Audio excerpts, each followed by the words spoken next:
Bem-vindo a todos, bem-vindo você, colega, membro da Sociedade Paulista de Radiologia.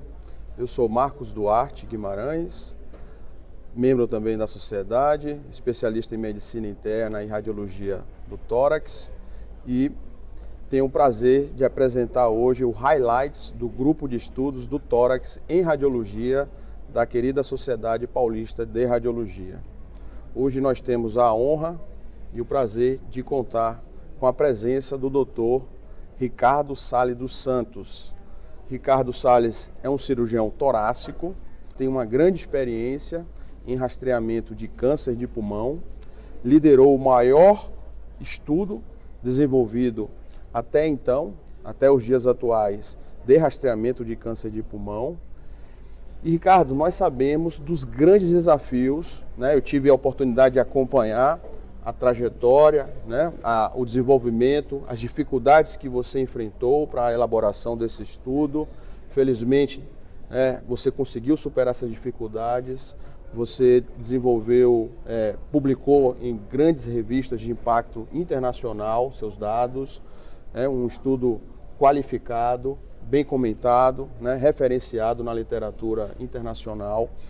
E eu gostaria de saber, Ricardo, como é que as novas tecnologias, né, de informação, né, como as novas tecnologias como inteligência artificial, como é que elas podem colaborar para superar os desafios de programas de rastreamento em nosso país?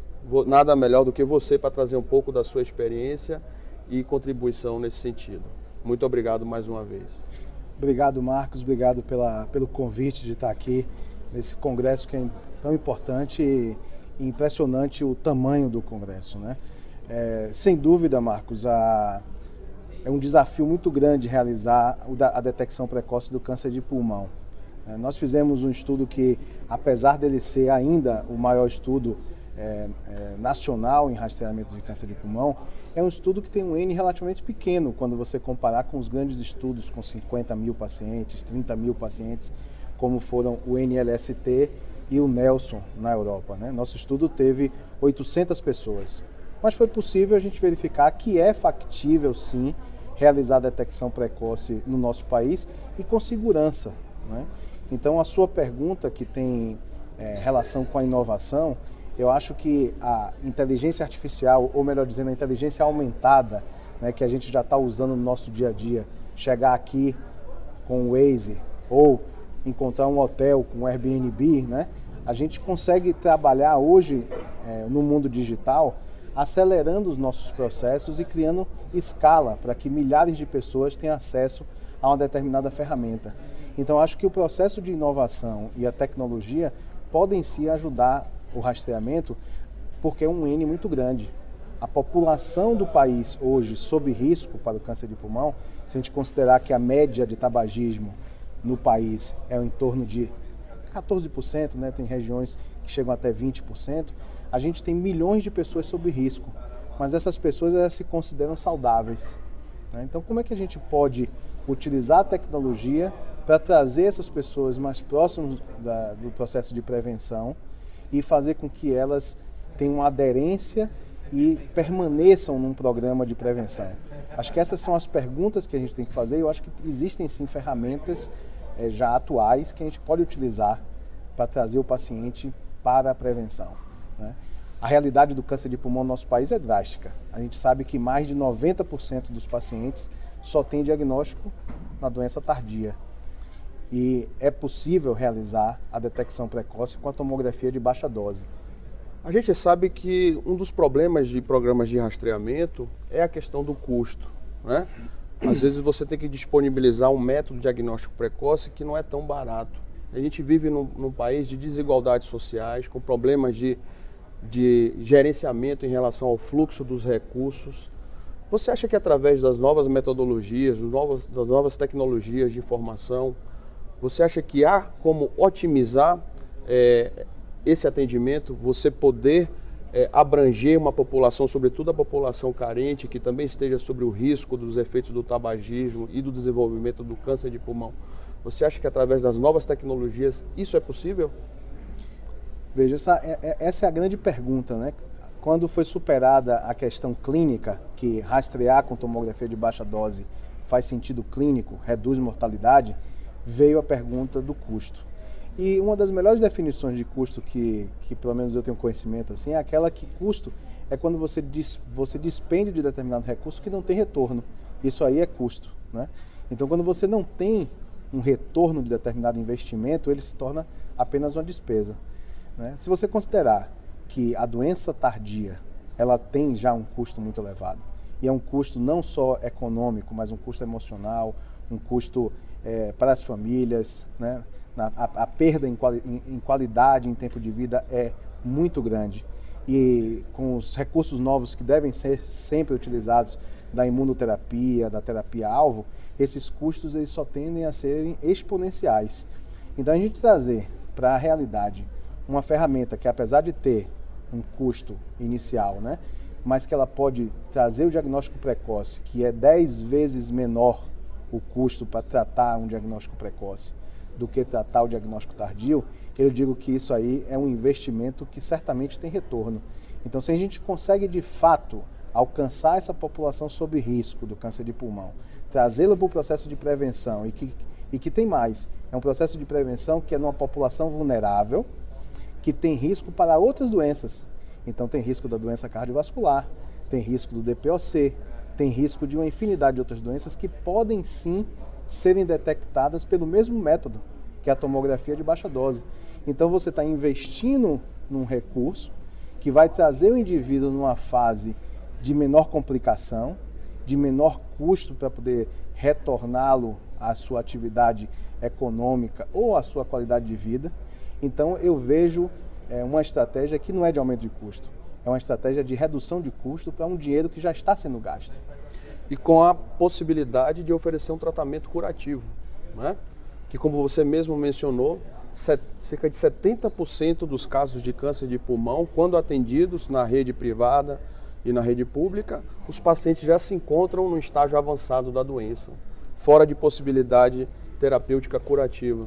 Então, a grande vantagem de introduzir um programa de rastreamento, mesmo que aparentemente tenha um custo elevado, é que você consegue reduzir taxa de mortalidade, né, e proporcionar efetivamente uma cura e esse paciente seguir retomando a sua atividade de vida, a sua atividade de trabalho, né, como se fosse normal antes do desenvolvimento desse problema. E para finalizar, Ricardo, eu gostaria de saber qual é o estado da arte hoje do emprego dessas novas tecnologias, né, em telemedicina e inteligência artificial para o rastreio do câncer de pulmão. Qual é o estado da arte atual no mundo e em nosso país e qual a perspectiva em curto, médio e longo prazo dentro deste cenário? O que é que você tem a comentar sobre isso? Existem várias discussões hoje, né? Só um pontinho a mais com relação àquela questão de custo. A gente tem feito diversas análises, né, com relação a custo. E a gente tem percebido que o custo de uma doença avançada com 1, 2, às vezes 3 meses de tratamento, já consegue estabelecer o tratamento cirúrgico completo para esse paciente, né? Existem discussões hoje nos Estados Unidos como reembolsar, né, o tratamento, ou reembolsar o tratamento, mais o diagnóstico e a abordagem desses pacientes pela chamada telehealth, né? A teleradiologia, ela encontrou seus caminhos, né? Acho que das diversas formas de telemedicina hoje, eu acredito que em nosso país a teleradiologia foi a que mais avançou, não só do ponto de vista de permitir esse atendimento remoto, né? O radiologista, onde ele estiver, ele pode emitir o laudo, né? Mas a gente tem que avançar nos modelos de telemedicina e de teleatendimento para as outras especialidades. É claro que existe uma discussão grande hoje, diante da revogação da portaria do CFM, uma portaria que talvez tenha avançado mais do que o tempo atual permitisse, né? Se você for parar para pensar, a telecirurgia é uma realidade mais distante, né? Eu pratico também a cirurgia robótica, mas imaginar operar um câncer de pulmão em outra cidade ainda é complicado, né? Mas o estado da arte, que é a sua pergunta com relação à prevenção, ele está à nossa porta, né? Porque as pessoas todas carregam, né? A gente teve que colocar no modo avião, mas todas elas carregam esse instrumento, que é um instrumento que traz a possibilidade de colocar elementos e padronizações dentro desse instrumento, que a pessoa com simples toques ela pode chegar até o hospital, ela pode responder determinadas perguntas, e a gente vive um dilema interessante nesse novo estado da arte, né, Marcos? Que é o movimento do slow medicine, né? O atendimento personalizado, o atendimento humanizado, o atendimento com cuidado, e o fast tracking, né? Que é tudo querer ser muito rápido e tudo em cima da mão. A gente tem que procurar ver como juntar essas duas coisas. Um equilíbrio. Né? E como que esse estado da arte vai trazer a possibilidade da gente praticar o slow medicine diante da pessoa, mas não ser slow na obtenção de informações. Né? Então esse indivíduo ele já pode chegar para um atendimento médico qualificado. O atendimento médico qualificado que é, eu imagino a dificuldade da radiologia quando recebe um pedido de exame que tem apenas realizar tal exame e não tem nada ali por trás de quem é aquele indivíduo, por que ele está ali, quais são os seus fatores de risco ou mesmo quais são os seus sintomas. Então, hoje a gente tem já como trazer esse indivíduo para o sistema com uma carga de informações muito maior, né? Já carregadas de forma integrada, com laudos estruturados e com dados estruturados, para que o seu laudo complemente esse laudo anterior e a gente tenha uma estratificação de risco muito melhor feita. Né? Então é isso que está se discutindo hoje nos modelos de telehealth, como que isso pode ser pago, como que o sistema pode remunerar esse tipo de serviço que sem dúvida nenhuma qualifica o atendimento e deve produzir melhores resultados. Muito obrigado mais uma vez, Ricardo, pela sua presença, pela sua participação, pelos seus esclarecimentos. Sou testemunha da sua militância, da sua batalha em prol do rastreamento do câncer de pulmão, em prol, né, de qualificar um atendimento para os pacientes e, quem sabe, em breve, tê-lo aqui novamente, falando mais ainda das suas experiências sobre a aplicação dessas ferramentas e trazendo melhorias, né, para o paciente oncológico e o paciente com câncer de pulmão. Muito obrigado mais uma vez, obrigado a você que ficou aqui atendendo a esta entrevista e participando aqui da nosso highlights do grupo de estudos de tórax da Sociedade Paulista de Radiologia. Muito obrigado. Tamo junto.